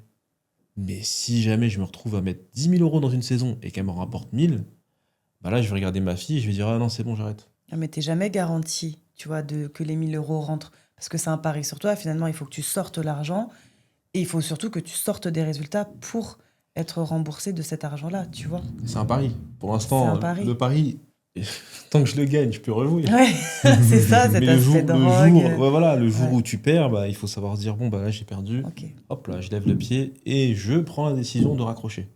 C'est pas, c'est pas uniquement le fait d'avoir perdu le pari, c'est qu'à un moment donné, je suis essoufflé, je suis fatigué, donc je prends la décision de raccrocher. Mais c'est un pari pour moi, qu'il faut tenter. Et cette psy, qu'est-ce qu'elle t'apporte? Pourquoi toi, t'es parti la chercher? Parce qu'on n'entend pas, enfin, de plus en plus de sportifs parler de l'accompagnement psychologique, etc. Mais ça reste quand même un peu tabou. C'est pas forcément quelque chose dont tu vas te vanter. Surtout quand tu as eu des périodes dépressives. Qu'est-ce que tu es parti chercher chez elle? Bah, parce que du coup, chez lui, c'était prendre du recul sur toute cette situation et retrouver cette phrase que mon coach m'avait dit il y a maintenant 10 ans, c'est que l'athlé fait partie de ta vie, c'est pas toute ta vie. Donc réussir à remettre, on va dire, des repères dans cette pratique si je veux la continuer et à mettre des repères dans ma vie personnelle aussi. C'est-à-dire faire de la place à ma vie perso dans des moments où je suis censé être que dans l'athlé. Pour moi, en gros, sans sortir de ce schéma-là, trouver une place avec un peu plus de recul. Donc je suis à fond dans mon sport, mais je fais une place dans ma vie perso, à ma famille, à mes proches, à ma compagne, à mon enfant. Donc c'était ce travail-là que je suis allé chercher avec le psy et bah, on va dire qu'il a porté une partie de ses fruits parce que, bah, comme j'ai dit, aujourd'hui je suis toujours là, mais les phases dépressives par lesquelles je suis passé, quand j'entends des gens qui font des tentatives et tout, je me dis, ah, je comprends, hein, parce Ah que ouais. je suis tombé bien, bien bas. Hein. Je suis tombé, mais bien bas. Et encore une fois, heureusement qu'il y a cet entourage-là et cet accompagnement psy qui permettent, au moment où je tombe bien bas, d'avoir la ressource nécessaire, d'appeler la bonne personne ou d'appeler une personne du moins qui m'aide à remonter un petit peu, à reprendre un peu d'air, à m'écarter de ce trou-là. Parce que sinon, c'est chaud. C'est vraiment chaud. Et je souhaite ça à personne. Je souhaite ça à personne. On vit des trucs tellement forts, quand ça retombe, c'est très très dur. Est-ce qu'à ce moment-là, comment dire, tu perds un peu tu perds conscience de ta valeur? À ce moment-là, est-ce que tu t'estimes encore ou comment tu te places? Ah, mais totalement. En fait, Jerry, tout à l'heure, il a parlé de considération, de manque de considération. Bah, à ce moment-là, on se considère mais comme de la merde. Vraiment comme de la merde, mais à tout niveau. Pas qu'au niveau sportif, au niveau même personnel, en se disant, mais voilà, pendant que j'ai passé tout ce temps sur la piste, en muscu, en stage, je sais pas quoi, j'ai fait quoi de ma vie? J'ai accompli quoi? je sais pas, il y a des entrepreneurs, pendant 1 an, on les voit peut-être pas, mais ils montent une start-up et bam, ils sortent un truc que tout le monde utilise le lendemain. Moi, qu'est-ce qui va utiliser mon franchissement de haie? Qui veut utiliser ma technique de départ? Personne, on s'en fout. Donc en fait, à ce moment-là, on remet vraiment tout en question, toute sa vie. Parce que c'était quelque chose que tu recherchais, un peu de reconnaissance, ou ça t'a apparu comme ça, la crainte justement de basculer dans l'anonymat? En fait, c'est pas forcément la recherche de reconnaissance, mais quand quelque chose est bien fait, on aime bien qu'il y ait, on va dire, un minimum de retour. En fait, cette reconnaissance dont tu parles, c'est fondamental, mais dans tous les domaines professionnels. Si tu n'as pas de reconnaissance dans ce que tu fais, bah, tu peux frôler le burn-out, comme tu disais, Jerry, donc cet épuisement professionnel très avancé. Mais il peut aussi y avoir une perte de sens. Et là, on parle plutôt de brown-out. Et tu as aussi l'ennui aussi qui peut arriver. Et ça, c'est le bore-out, c'est autre chose. Mais en fait, le manque de reconnaissance a des conséquences. Donc en fait, quand vous parlez de cette reconnaissance et de cette considération, c'est tout à fait normal et c'est fondamental. Donc c'est plus qu'un besoin, c'est dû en fait, normalement, cette reconnaissance. Parce que vous effectuez un travail, vous effectuez des tâches quotidiennes et vous poussez votre corps et vous fournissez des résultats. Et en fait, ces résultats doivent être reconnus. Parce que vous poussez votre mental, vous poussez votre corps. Et cette non-reconnaissance, comme tu le dis très bien, il y a des conséquences psychologiques. Oui, mais complètement.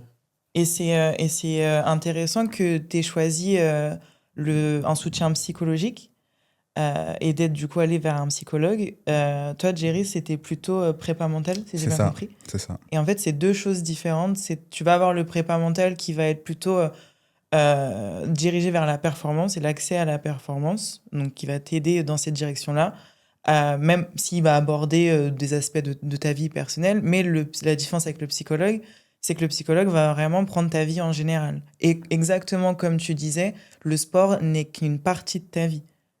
Et c'est vraiment ça la différence entre l'apport psychologique et l'apport prépa mental. Il y a certains sportifs qui choisissent d'avoir les deux. D'avoir une personne qui fait les deux ou d'avoir deux personnes différentes pour faire deux travails différents. Mais c'est nécessaire.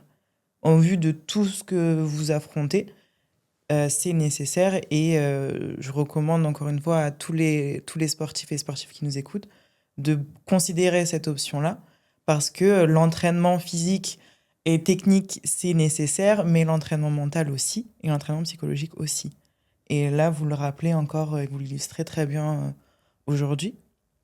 Et toi, Jerry, je voulais savoir comment tu t'es dirigé vers la prépa mentale. Bah, en fait, moi, au début, concernant la prépa mentale, en fait, au début, j'étais pas très sensible à ça à mes débuts, on va dire, à mes années jeunes. Moi, j'étais plus mentalité un peu américaine. No pain, no gain. Exactement. Exactement.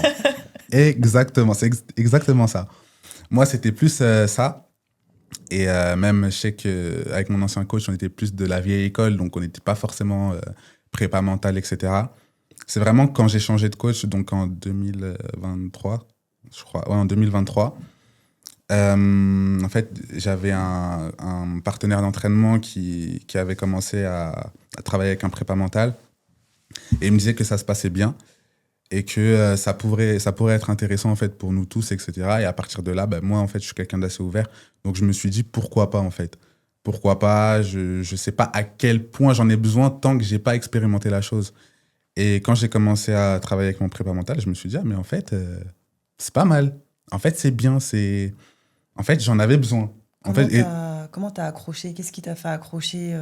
Moi, je sais que j'ai essayé et j'ai pas forcément accroché. Du coup, je suis curieuse de savoir comment il t'a... Alors en fait, j'ai parlé avec lui, c'était au téléphone, c'était en visio, etc. J'ai parlé avec lui. Je lui ai parlé de mes besoins au niveau sportif, au niveau de la performance, comment atteindre tel objectif, etc., etc. Que je me sentais comme ça dans telle compétition ou dans telle autre compétition, c'était plus comme ça, etc. Et en fait, moi, personnellement, il a réussi à me comprendre en fait, directement. Je me suis senti compris. Et je pense que c'est ça qui a joué. Et après, il a commencé à à travailler avec des méthodes de visualisation, etc., de choses comme ça. Et j'ai trouvé que ça marchait sur moi. Après, pas tout le temps, mais ça reste aussi une aide dans le sens où tu te sens écouté. Tu te sens... En fait, c'est pas comme un psy, mais presque pareil. Presque pareil, parce qu'au final, on parle pas que de sport. On parle pas que de sport. Parfois, on déborde aussi sur la vie de tous les jours, la vie personnelle, mes proches, mon entourage, mes études, etc. Et c'est justement lui qui me disait de pouvoir switcher en fait, entre mes différentes casquettes pour pouvoir être à l'aise avec tout ça. Parce que des fois, moi, ça m'arrivait d'être au travail et je me disais, mais là, je suis censé récupérer. Là, je suis censé m'entraîner, etc. Parce que parfois, avec le travail, je m'entraînais à des heures, comme tu as dit tout à l'heure, Aurel, 20h. Ça m'est déjà arrivé de faire une muscu à 21h40. Et après, je rentre, il est quasi minuit, quoi. Ça m'est déjà arrivé. Et le lendemain, tu repars. Et le lendemain, je repars. Ou alors, me faire ma muscu à 6h. 6h du matin pour pouvoir rentrer plus tôt le soir. Et en fait, il me disait de pouvoir en fait, être en paix avec toutes mes casquettes pour pouvoir justement, pas que ce soit un frein, mais plutôt en faire une force. Et comme tout à l'heure, tu parlais de ton coach qui te disait que l'athlète, ça fait partie de ta vie, mais c'est pas toute ta vie. C'est exactement, d'une manière différente, mais c'est exactement ce que me disait mon ancien coach. Parce que moi, j'étais dans cette mentalité où l'athlète, c'est toute ma vie. C'est ça ou rien. Et je veux faire du haut niveau, etc., etc., etc. Et en fait, mon ancien coach me disait, mais tu sais, Jerry, il n'y a pas que l'athlète dans la vie. Vraiment, il n'y a pas que ça. Genre, sache-le, l'athlète, c'est rien du tout dans ta vie. Et enfin, c'est quelque chose, ça reste une partie de ta vie, mais voilà, il y a plus important derrière. Et ça, j'ai eu du mal à le comprendre au début. Après, j'étais jeune aussi. Mais au final, je l'ai compris. Et pour revenir à ce qu'on disait, 2024, les moments compliqués, etc. Moi, 2024, pour moi, c'était pas Paris 2024, c'était Saint-Denis 2024. C'est mon stade d'entraînement, en fait. C'est là où j'ai commencé l'athlétisme. Du coup, mon objectif et mon véritable objectif de vie, de jeune carrière, c'était faire Paris 2024. Même LA, pour vous dire, c'est même pas tant que ça un objectif. On dirait pas comme ça, mais LA, c'est... Si je vais à LA, je vais être content, logique, normal. Mais Paris, ça relevait de l'obsession. Parce qu'en fait, c'était mon stade d'entraînement, c'est là où on a grandi, etc. On se disait, en 2024, on va être là, il y a tout le monde qui va venir chez nous, etc. Enfin voilà, c'était ce genre de choses. Il commençait à avoir des affiches un peu partout, de Mallory, etc. Donc forcément, avec Mallory, on se disait, ouais, Paris, ça va être nous, quoi. Et du coup, c'est pour ça que j'ai tout mis en place. Et quand j'ai pas été à Paris, j'étais pas en dépression. Je pense que c'est un grand mot, mais quasi. Franchement, quasi. Parce qu'en fait, j'étais quand même loin des minima. Déjà, en individuel, j'étais très loin. Mais au relais, il y avait quelque chose de possible. C'était possible. Malheureusement, je me blesse. Et je sais que pour certains, parce que bien évidemment, c'est venu dans mes oreilles, que je le veuille ou non, que j'étais pas vraiment légitime de lancer une cagnotte, que j'étais pas légitime parce que dans tous les cas, j'avais pas aucune chance, entre guillemets, pour aller à Paris. Moi, personnellement, je connais ma valeur, etc. Donc, je savais que j'étais légitime et je savais que s'il n'y avait pas eu la blessure qui rentrait en compte, j'aurais eu toutes mes chances d'être sur le relais. Maintenant, il y a eu la blessure, c'est un élément c'est des choses qui arrivent, même quand tu mets tout en place. Et du coup, quand j'ai pas été à Paris, en fait, ouais, c'était dur. Donc, j'ai dû parler à mon prépa mental. En fait, le fait de voir mon quotidien, donc mon environnement, avec le stade, avec les décorations, Paris 2024, alors que nous, on a toujours vu cet environnement vide, et là, on le voit rempli avec les touristes, etc., etc. Et de se dire que, en fait, on fait pas partie de la fête. Tout simplement, les gens... que nous, à Saint-Denis, on n'est pas connus, mais les gens savent qu'on s'entraîne pour... Et du coup, il y avait des gens qui me disaient, alors, t'es pas à Paris, etc. Et forcément, c'est dur d'entendre ce genre de choses. Et du coup, il fallait que je parte. Du coup, moi, j'ai pris des vacances J'ai pris des vacances, je vous rassure, pas avec l'argent de la cagnotte. Je préfère le préciser. Voilà, je préfère le préciser. Mais ouais, j'ai dû prendre des vacances, c'était nécessaire. Il fallait que je change d'environnement, je pouvais pas rester dans cet environnement. Et pour vous dire, moi, je m'étais dit, mais je regarde pas les Jeux. Je regarde pas les JO, etc. Après, bon, là, forcément, on aime ce sport. Non, mais toi, il y a ta sœur. Moi, j'ai pas regardé les Jeux, du tout. Ah ouais. Ah ouais, moi, j'ai pas regardé les Jeux du tout. Et ça fait quoi de revenir après sur un stade, après les Jeux?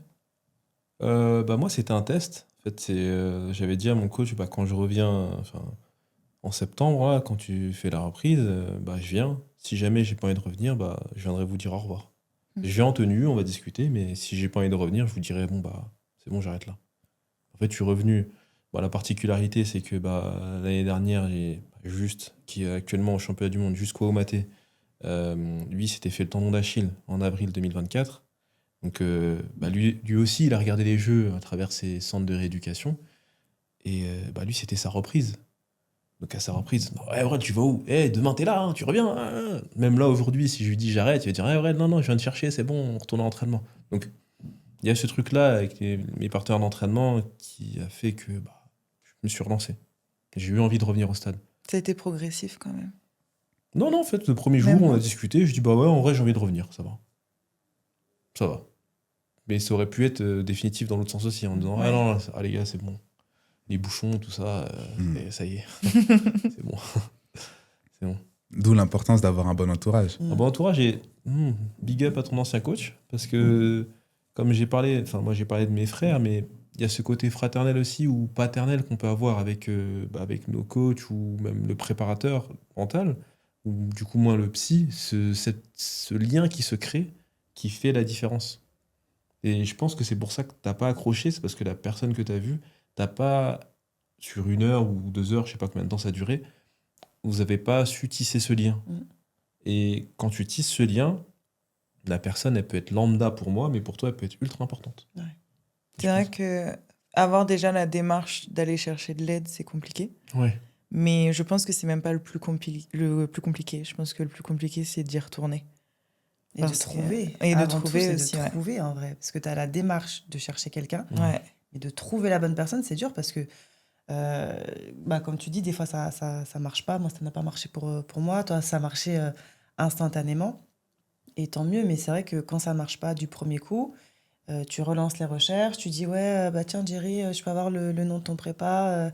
S'il était bien pour toi, peut-être que pour moi. Donc, tu essayes. Ah, ça marche pas. Donc, en fait, à chaque fois, tu réouvres à une personne. Ouais. Et à chaque fois, dès la première séance, pour que la personne puisse te comprendre rapidement, tu te dis, je vais m'ouvrir à cette personne-là pour qu'elle me comprenne. Comme ça va faciliter la relation.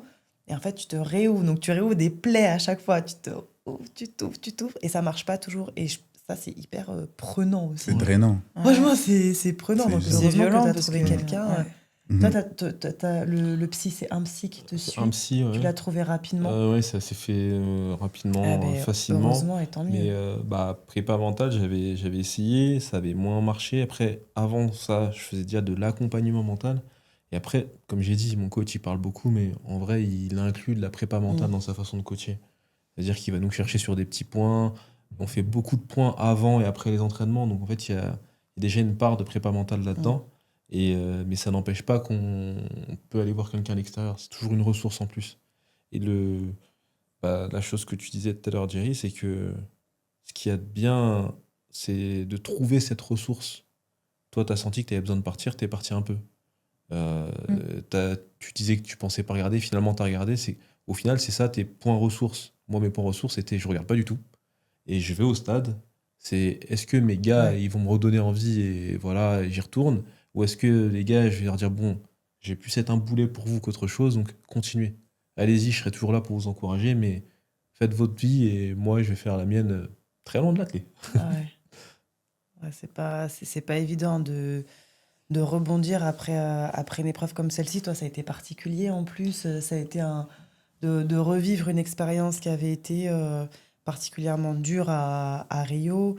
Toi, Jerry, c'était une expérience que tu as un peu mieux, entre gros guillemets, appréhendée parce que, comme tu disais, par rapport à tes performances sur 100 mètres et 200, c'est ça, où tu étais moins sûr d'être sélectionné, mais tu as quand même tout mis en place pour pouvoir être sélectionné sur le relais. Et puis, comme tu te disais tout à l'heure, hein, c'est pas parce que les gens te disaient que tu n'étais pas légitime que tu ne l'étais pas. C'est toi qui mises sur toi. Comme tu dis, si tu ne crois pas en toi, qui le fera? À part ce coach dont tu parlais, qui a cru en toi avant toi ou qui croit en toi quand tu peux être dans des moments de down. Enfin, la cagnotte, si tu l'as fait, c'est que tu croyais en ton potentiel, pardon. Et puis, si c'est pas passé, bah, ça reste une expérience, mais comme on le disait, comme Aurel, tu le disais, voilà, l'athlé fait partie de ta vie et n'est pas toute ta vie. Et ça, j'ai l'impression que tu l'as compris. Oui, honnêtement, je l'ai bien compris. Comme j'ai dit, ça a commencé avec mon ancien coach qui me répétait ça constamment. Même, il me l'a aussi fait comprendre à travers... parce qu'il y avait une période où j'étais à la fac en droit, mais ça, c'était ma toute première année de fac quand j'ai commencé après le lycée. Donc voilà. Et en fait, c'est ce qui me permet aussi de relativiser quand même lors des moments où c'est dur, où je perds en fait mes courses, etc., lors d'échéances importantes. C'est ce qui me permet de relativiser. Et c'est aussi mon équilibre aussi en dehors de l'athlé. Donc mes études et mes autres passions, en fait. Comme j'ai dit tout à l'heure, le piano, autre chose, ça peut être tout ce qui est le monde extraterrestre, etc. Tout ça, c'est des passions sur lesquelles je m'intéresse. Les mangas. Les mangas aussi. Je voulais pas le citer, mais les mangas aussi. Parce que je pense... mon nom, c'est Ouais, bon. les mangas aussi. C'est bon. Et du coup, il y a tout ça, en fait, qui fait que je mets pas uniquement mon identité dans l'athlé. Et du coup, je sais que si ça a pas marché dans tel championnat de France, les études, j'ai validé mon année et ça va, tout se passe bien. Donc, c'est pas la mort. Et c'est là où, justement, encore une fois, je parle de mon ancien coach, j'insiste beaucoup, mais c'est là où, en 2024, là où je me blesse, en fait, c'était aux interclubs, deuxième tour. Si je me souviens bien, c'était au deuxième tour. Je me blesse, je partais sur des bases de 10-20, 10-30 à peu près. Je me blesse aux 70 mètres. Et là, tu as mon ancien coach. Donc là, j'étais avec mon nouveau coach. Et là, tu as mon ancien coach qui est grave dégoûté que je me blesse. Mais vraiment, il l'a pris comme si c'était lui qui se blessait. Et là, je lui dis, mais Junior, parce que c'est son nom du coup, Junior, t'inquiète, hein. Je me suis blessé, mais t'inquiète, j'ai mes deux jambes, je vais revenir. Enfin, t'inquiète pas. Et il était même choqué de comment je prenais la chose. Et en fait, c'est vraiment ce côté où je mets pas uniquement mon identité dans l'athlé. Donc je sais que si ça marche pas, au final, c'est pas si grave, même si c'est vrai que sur le moment, c'est très dur, comme Aurel a dit. Après, moi, c'est différent. Maintenant que je me rappelle, à 24 ans, j'étais un peu plus avancé aussi parce que j'ai des grands frères, des grandes sœurs. J'ai un de mes frères qui a fait des petits passages à l'INSEP. Moi, j'ai été à l'INSEP de mes 20 à mes 23 ans. J'ai été sorti de l'INSEP pour manque de performance. Mais bon, à 24, j'avais fait les minima pour Rio et j'ai vécu ce que j'ai vécu à Rio à 24. Sauf que j'ai eu mon bac donc, à mes 18 ans et j'avais déjà cette idée de faire autre chose à côté. Donc j'ai fait mes études. D'abord, je suis allé dans une prépa. Donc, je pensais faire une école d'ingénieur, mais finalement, j'ai fait une licence d'électronique, puis un master en électronique embarqué. En fait, j'avais déjà mes études. Et j'ai toujours dit, le jour où je raccroche les pointes, je disparais.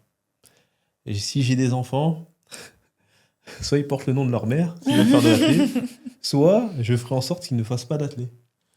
Parce que ça m'a tellement traumatisé que en fait, je vais avoir peur pour mon enfant. Je vais être ce parent qui va dire non, mais arrête, c'est bon, arrête. Là, tu te fais mal, là, arrête. En athlé, du moins. Après, si ma fille elle veut faire du hand, du basket, du volley, du foot, du rugby, du cyclisme, du tennis. Non, en tennis, j'ai pas assez d'argent pour ça. Le cyclisme, si vélo, c'est un peu cher.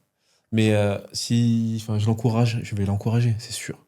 Mais moi, j'avais déjà pris ce recul-là, donc c'est pour ça que j'ai fait mes études à côté.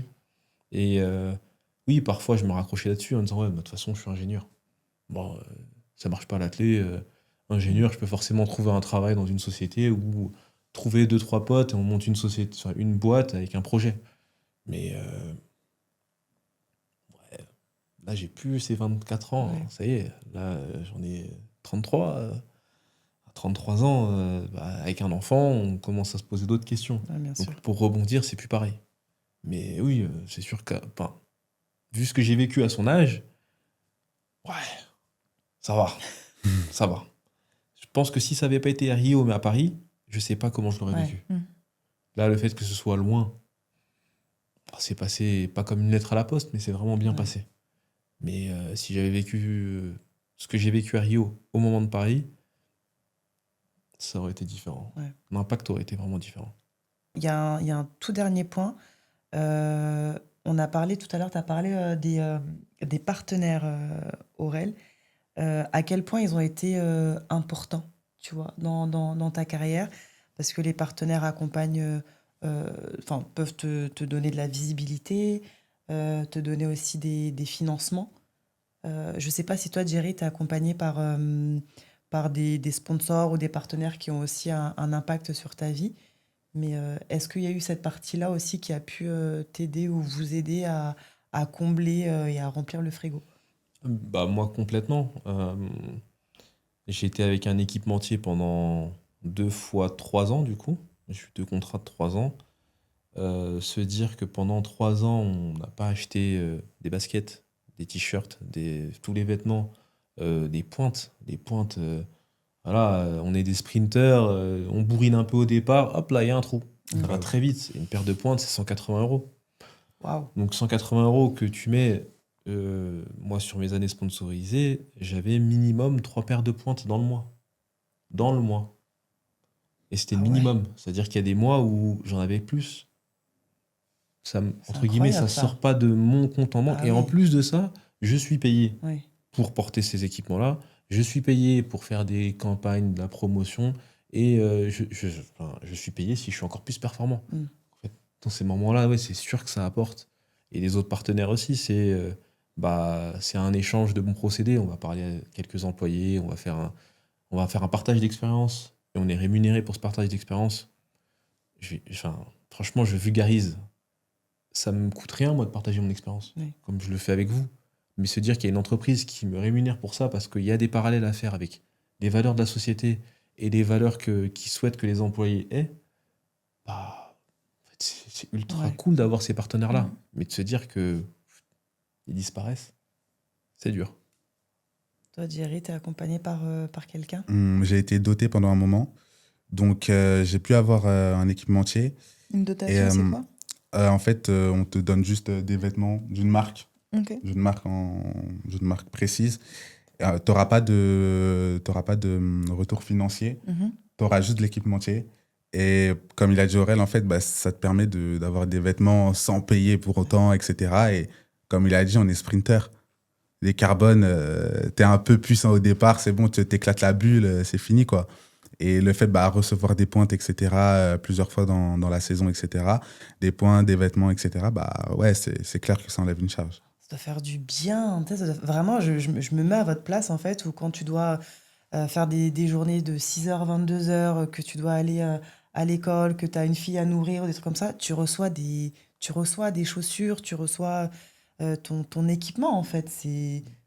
Pourquoi tu dis ça doit faire du bien? Tu ouais. le vis. Bien sûr, tu t'entraînes pour ça. Oui, et- mais là, quand tu le vis, comment Oui. tu le reçois? Comment tu le ressens? Ouais, trop bien aussi. voilà. mais oui, non, mais parce que je suis pas aussi dans votre situation. Je suis pas dans votre situation où je dois travailler à côté. Ouais. Tu vois? Mais parce que dans ta situation à toi, on a considéré que ta pratique, c'est ton travail. Tu as Exactement. un contrat avec ta fédération, donc tu es employé par ta fédération, ton travail, c'est performance. Exactement.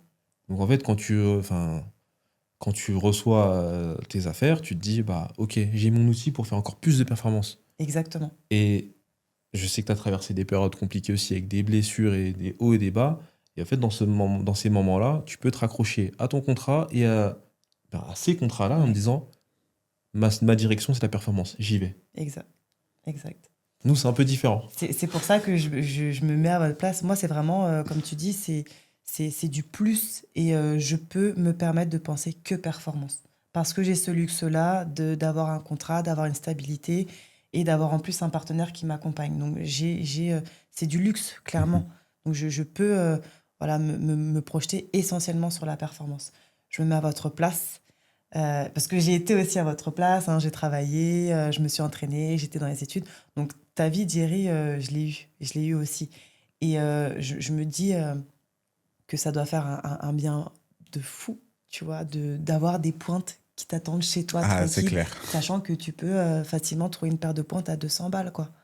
C'est une charge mentale en moins. Ouais, en au-delà fait, c'est d'être ça, un c'est luxe. que c'est une charge mentale en moins et c'est presque du luxe, alors qu'effectivement, vous êtes dans un processus de sportif professionnel. Et on parle de luxe quand on parle de ne pas dépenser 200 € pour s'acheter une paire de pointes, sachant qu'il en faut plusieurs dans l'année. On parle de luxe pour le matériel, en fait, nécessaire, Nécessaire à la performance. à la Exactement. performance. Sachant On en est là. que dans un C'est cas, ça, tu as on déjà en est là, un en fait. palmarès de haut niveau et dans l'autre cas, tu as un potentiel haut niveau. Donc, j'imagine que vraiment, tu dois te dire, mais heureusement. Et merci d'être là aussi. Merci à ces partenaires de m'accompagner, de vous accompagner pour vous enlever cette charge-là. Ouais, c'est clair que à ce moment-là, c'était une charge en moins et même c'est vrai que sur le moment, on s'en rend pas forcément compte de pas la chance, mais en tout cas que ça nous désengorge en fait l'esprit parce que tu reçois en fait du matériel, tu payes pas forcément et quand t'as plus cette chose-là, tu te dis ah ouais. Et surtout que je sais pas pour les autres, parce que je suis pas un cas isolé, enfin, t'en as plein, etc. Mais quand t'as plus ce genre de choses, on te prévient pas forcément. C'est d'un coup, alors, Soumé. et là, tu te poses une question, tu poses des questions, tu reçois pas forcément de réponse, etc. Ouais. Donc, tu sens que tu disparais un petit peu. Tu sens que tu disparais un peu. Radars, ouais. Et le fait de payer ces choses-là, en fait, tu te dis, ah ouais, ok. Là où j'aurais pu mettre cet argent ici, en fait, là, je le mets là. Et ah ouais, 150 €, 200 €, ça pique un peu. Tu te dis, pour une pointe, ok, bon, s'il faut, on va acheter. Mais c'est vrai que tu oublies ce genre de choses et après, tu te rends vite compte que ouais, c'est une charge. Ouais. Encore une fois, moi, j'ai jamais oublié. Moi, j'ai jamais oublié. À partir de la première dotation que j'ai eue, j'aime bien les chiffres, j'aime bien les maths. Et puis, je suis pas issu d'une famille très, très aisée. Donc, en grandissant entre frères et sœurs, on s'est vite pris en main en se disant, il faut qu'on ait conscience de ce qu'on dépense et où on le dépense. Moi, les premières dotations, je me suis dit, oula, super. À l'époque, les pointes, elles coûtaient moins cher, mais c'était 100 € quand même. Je me dis, bon, ok, là, j'ai 100 € que je peux mettre de côté. Hop là, 100 € de côté. Le premier contrat que je signe, au-delà du salaire que j'allais avoir, je me disais, bon, question que j'ai posée à celle qui gérait les stocks à l'époque, ouais, mais j'ai droit à combien de paires de pointes dans l'année? On m'avait donné un chiffre de paires, je dis, ok, je les veux toutes maintenant. Mais non, les modèles, ils vont évoluer. Je suis, non. Là, j'en veux un max maintenant. J'en veux un max maintenant, pourquoi? Parce que je les économise, je les garde, je les sors petit à petit, et je me dis, après, je peux quand même en redemander. Donc au final, la première année, au lieu d'en avoir, je sais pas, 10 paires, j'en ai eu 20. L'année suivante, si j'ai que 10 paires, au total, j'en ai déjà 30. J'en ai utilisé, certes, mais je sais que j'en ai en stock. En gros, je jouais sur cette économie-là. Je me dis, j'ai déjà des paires en stock. Le contrat, il s'arrête après-demain. On touche du bois à chaque fois, mais un accident de voiture, c'est vite arrivé. Accident de voiture, techniquement, on perd pas tout de suite le contrat, mais accident de vélo, de Vélib, accident de trottinette, ça, c'est pas écrit. Ou de ski. Bon, c'est pour ça que je fais pas de ski. Mais ces accidents-là, il y a des clauses dans les contrats. Ouais. Donc, tu perds ce contrat-là. Tu te dis, ah ouais, est-ce que je peux encore penser performance? Est-ce que j'ai encore le matériel qu'il faut pour aller faire de la performance? Est-ce que j'ai encore l'entourage qu'il faut? Donc, moi, dès le début, j'ai très, très vite compté. Et c'est pour ça que j'ai aussi pu me relancer sur cette année après les Jeux de Paris. C'est que le contrat avec l'équipementier s'est arrêté. Mais j'avais encore des paires en stock. Et ça, malgré ce coup dur supplémentaire d'après Paris, tu repars. Je suis reparti en 2025. J'ai fait les minima internationaux pour les championnats du monde. J'étais à 3 centièmes des minima français, mais j'ai fait les minima internationaux, 4 centièmes, pardon. En vrai, je me suis relancé, j'ai réussi à faire une saison assez bien. Et ça fatigue. Et c'est pour ça que je dis que, encore une fois, je me pose la question de est-ce que j'y retourne ou pas? T'as pas encore répondu à cette question-là. J'ai pas la réponse. Là, pour l'instant, on reste avec ce suspense-là, quoi. J'ai pas la réponse. Est-ce qu'on va te retrouver l'année prochaine sur Ouais, le stade? c'est une question encore, Ok. question que je me pose. Déjà, j'ai fait la rentrée de ma fille, ça s'est bien passé. Ok. Donc maintenant, on va voir. D'accord. Affaire à suivre. Hmm. Toi, Jerry, on te retrouve cette saison? Alors moi, en fait, c'est compliqué. Parce que déjà, actuellement, j'ai mon taf, j'ai mes études. Et là, en fait, moi, j'ai toujours dit, comme j'ai toujours dit à mon coach actuel, là, je suis dans mes études de psychologie, j'ai trouvé mon projet, etc. Un projet que je considère plus important que l'athlé. Moi, j'aime bien hiérarchiser. Et je lui ai toujours dit, là, en 3e année, parce que là, je suis en 3e année actuellement, étant donné que les masters sont très sélectifs, sont très bouchés, etc. Là, on a même un stage de spécialisation, etc. On a beaucoup de choses. Je lui ai toujours dit, à partir de la 3e année, on verra. Je lui ai toujours dit, on verra. Parce que, je reviens sur ce que j'ai dit tout à l'heure, mais comme j'ai dit, moi, ça a toujours été Paris. Et je m'en souviens, des années auparavant, j'avais toujours dit, même à mon ancien coach, moi, tu sais, après 2024, bizarre, hein, parce que moi, en fait, je sais pas comment expliquer, mais faire carrière, ça m'intéresse pas plus que ça au final. Hein. Je suis fort, etc. Donc forcément, les gens s'attendent à ce que je fasse carrière ou en tout cas à ce que je continue, etc. Mais c'est pas quelque chose qui m'intéresse plus que ça, en vrai de vrai. J'aime beaucoup l'athlé, etc. J'ai été longtemps passionné. Mais aujourd'hui, depuis que j'ai trouvé en fait cet équilibre dans ma vie, bah, je suis en mode, ah ouais, mais en vrai, c'est vrai, il n'y a pas que l'athlé. Et du coup, pour revenir à la question de base, là, actuellement, j'ai repris, mais avec mon coach, on sait très bien qu'on verra, en fait. Parce que ma rentrée, je l'ai demain, ma rentrée universitaire. Mon stage, il commence bientôt. Voilà, on ne sait pas encore. Et moi, je lui ai toujours dit, cette année, on verra. On verra comment ça se passe. J'attends de voir. Bah, merci beaucoup. Merci à vous. Merci pour vos partages, merci pour vos témoignages. Merci à vous. Avant de nous quitter, est-ce que vous avez un dernier mot, un message à faire passer pour ceux qui nous écoutent, pour ceux qui nous regardent, pour les futurs athlètes, pour les athlètes en carrière? Est-ce que vous avez un petit message? Bah, en tout cas, moi personnellement, j'espère que ce soit mon témoignage ou celui d'Aurel, j'espère en fait qu'il aura aidé en fait une personne qui nous écoutera et que bah, s'il a des projets, peu importe, hein, que ce soit dans l'athlé ou peu importe, bah, de foncer et de croire en soi dans un premier temps et ensuite le reste suivra, tout simplement. Merci.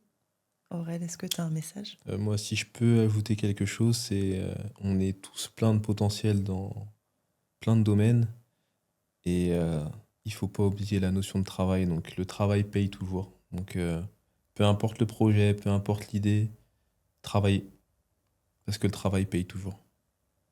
C'est beau. Après, je laisse pas mon numéro, mais bon, pour certains, je peux être disponible. Tout ça sous couvert de rémunération. Voilà, on discutera des contrats. On est d'accord? Pour financer, Pour financer une potentielle saison d'une personne ou de moi-même. On verra. Voilà. Voilà mon message. Merci encore une fois, Jerry. Merci, Aurel. Merci à vous de nous avoir suivis. On espère que l'épisode vous aura plu. Et on se retrouve très bientôt pour un prochain épisode de Post-Carrière. Merci beaucoup. Bye. Merci. Quand je lève les yeux vers le ciel, je me rends compte de toutes ces merveilles que je vis au quotidien. J'ai tellement de chance que je ne changerai rien. Voyager à travers le monde et vivre de sa passion, en profitant de chaque seconde, tout en relâchant la pression. Je prends le temps de